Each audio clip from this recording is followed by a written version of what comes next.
Praise the Lord. सुबह की प्रार्थना में मैं आप सबों को स्वागत करता हूं और आज की मनन के लिए हम देखेंगे उत्पत्ति उसका चैप्टर 4 और वर्स 3 से लेकर वर्स 7 तक।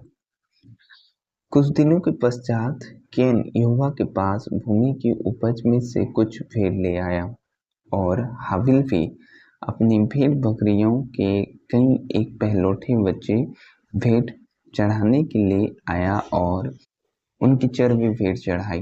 तब यहोवा ने हाबिल और उसकी भेड़ को तो ग्रहण किया, परंतु कैन और उसकी भेड़ को उसने ग्रहण ना किया।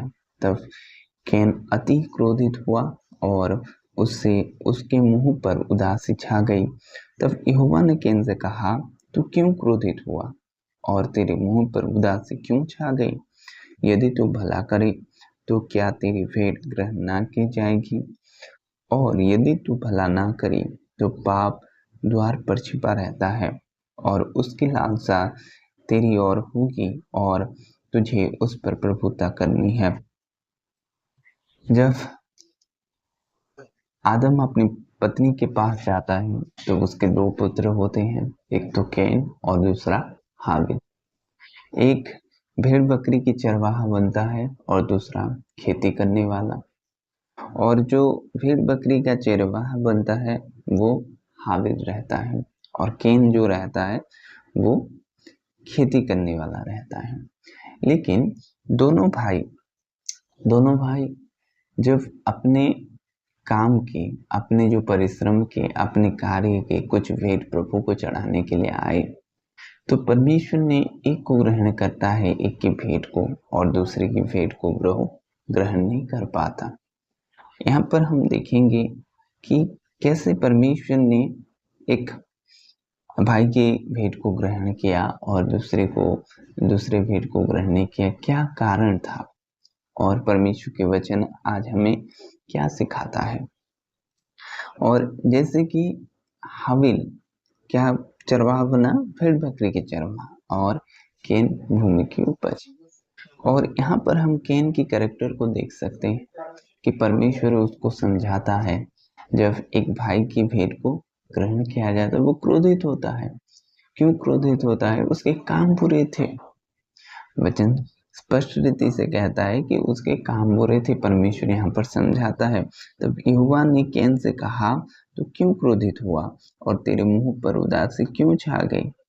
यदि तू भला करे तो क्या तेरा भेड़ ग्रहण ना की जाएगी? प्रभु यहाँ क्वेश्चन करता है कैन को, यदि तू भला करे, क्यों उसका भेड़ ग्रहण नहीं किया? क्योंकि वो पूरा काम करने वाला था, भला नहीं कर रहा था। वो अपने मन में द्वेष रखता था, क्रोध रखता था, ईर्ष्या रखता था, जलन रखता था।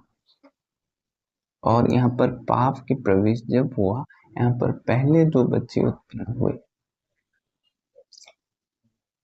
जो दो लड़के थे, दो हाबिल और कैन थे। और यहाँ पर परमेश्वर कैन को समझाता है और एक बात परमेश्वर बताता है, और यदि तू भला करे तो, यदि तू भला ना करे तो पाप द्वार पर छिपा रहता है। पाप कैसे छिपा रहता है कि अगर हम बुरे काम करते हैं तो वो पाप रहता है, अगर हम भले काम ना करें तो पाप निकट ही रहता है।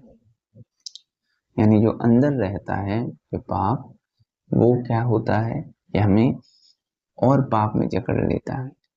और प्रभुता कैसे करनी है? पाप पर भले काम के द्वारा।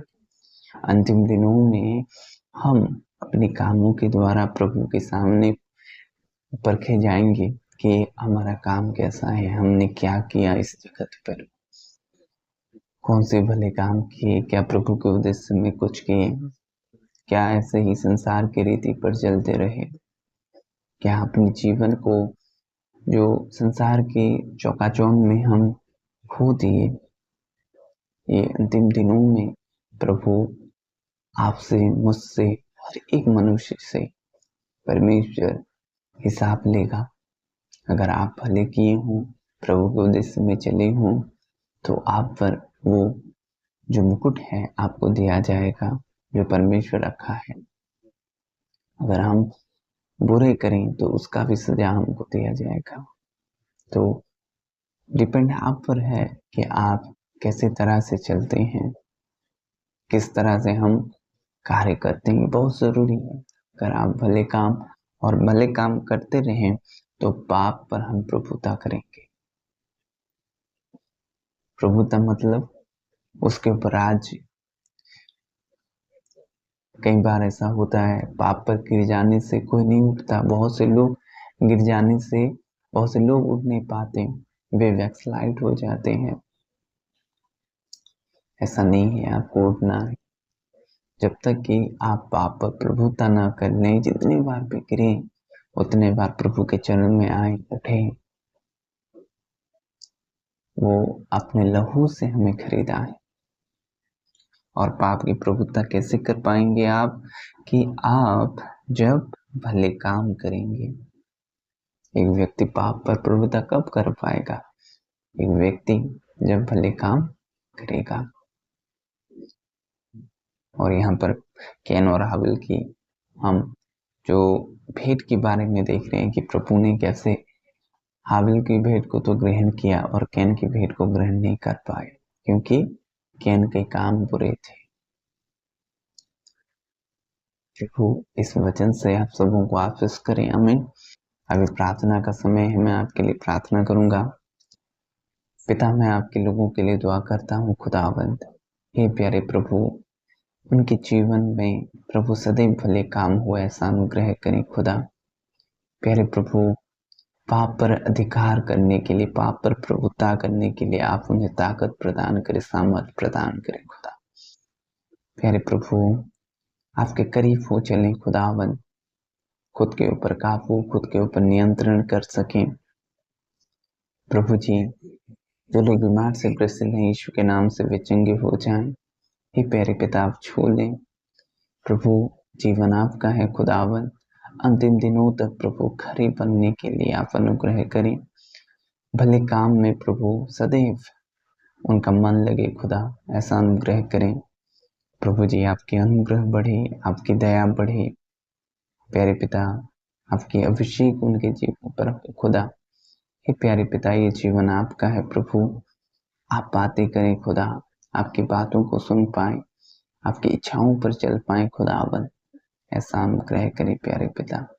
प्रभु, आपके लोगों के जीवन पर आपके बड़े काम हो। खुदावन, वे प्रभु सदैव आपके करीब बना रहे। खुदा, ऐसा अनुग्रह करें प्यारे पिता।